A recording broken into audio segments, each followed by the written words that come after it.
Hey guys, today is Sunday the 28th, and it's going to be a quick video on a few things that we've been doing in the garage today.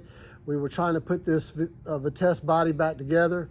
As you know, it was on a dolly, and so my installation hardware kit came in, so now it gave me a chance to assemble it and get it kind of snugged down and get the spacers in the right positions. And so we've done this. I don't have much footage, in fact I have zero footage to show you of what we've done. I'll show you post assembly, but it's one of these things where you just can't hold the phone or put it on stand and work while you are videoing. So I just want to show you a little bit about what we did today. Again, Russ, my friend, came over. He helped me put this back together. So let's take a look. So one of the first things we did today is to put the spacers on the sides. Russ is going to tell you a little bit about what we did and how we did it. It was kind of a jack of all trades, and I mean that literally. We had to use jacks to raise the body to get the spacers in our frame.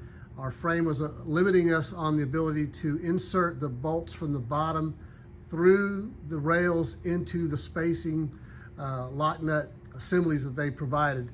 So let's take Okay, Russ, explain to us, to everybody, what we're doing and what we're using and how we're doing this to assemble this body back to the chassis.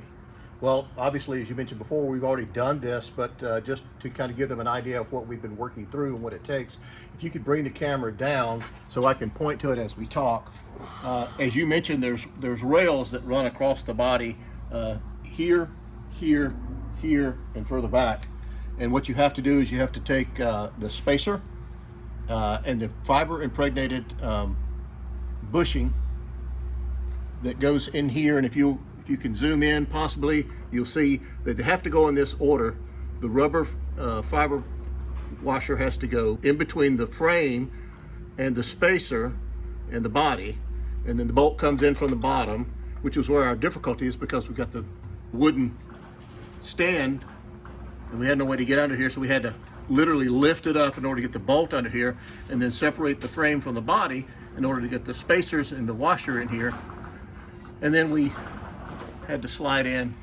This is the old one, obviously, but it has the nut on here that you bolt and tighten everything into, and then it pulls it all together. And obviously these have to be adjusted along the way in order to make sure your doors line up and you got everything as it should be across from the front to back. You really won't know that until you put one in all the way around, fit your doors, and then check it, and then adjust them individually all the way around until you get it perfect. Yeah, and what that does is on the back side back here, on these what I call final outriggers, or the rear outriggers, you have some bolts that come here where these riggers are running in here.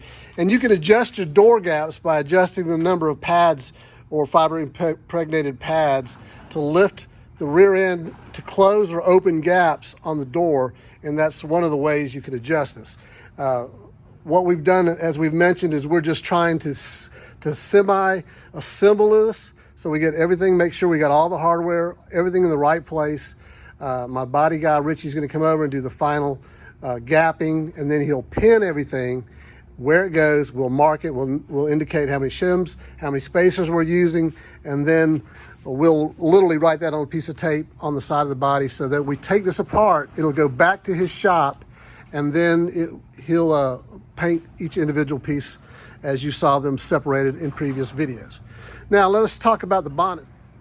And as you can see, we now have the bonnet back onto the front chassis. And these things are not light. They're a little bit heavy. Wasn't it a little struggle to get this thing over here and move it all the way from the back? But here, again, this is how this assembled. If you want to tell them a little bit of what we've done here. Yeah, obviously you have to remember how you take it apart, and if you don't, then you have a little bit of a struggle. But you can see there's the supports that come from the bonnet itself, and they wrap down up under the frame, and they run a bolt through here. And what that does is allows it, you can see actually the bonnet has an opening here which allows not only the frame support, but also as the bumper sits up here, it allows it to actually pass through as this swings up and over. As you mentioned before, it is a little bit top heavy and front heavy, so sometimes it's best to have more than just your good friend to come along with little details like this, but Well, again, this is what I would consider a swing joint, so you can set it and change the angle of that hinge right there so that we can come over here and adjust the gaps up across the top of the bonnet. And right now, don't critique it. It's just sitting here. It's not been gapped. It's just in place. So the next thing we'll do is we'll pin the doors in and we'll hook them back up and start setting gaps for the doors. So that's going to be a quick overview of what we've done today. Again, it's not a whole lot that we could show you as it happened, but I wanted to give you an overview of what we did and what it took to get it here. And we will continue this on in the next video. So as always, thank you for watching. Thank you, Russ, for helping us today. You know, this is part of an ongoing series of videos. So if you like them, hit the subscribe button and the like and share it with your friends and continue watching. And as always, God bless you and have a great night.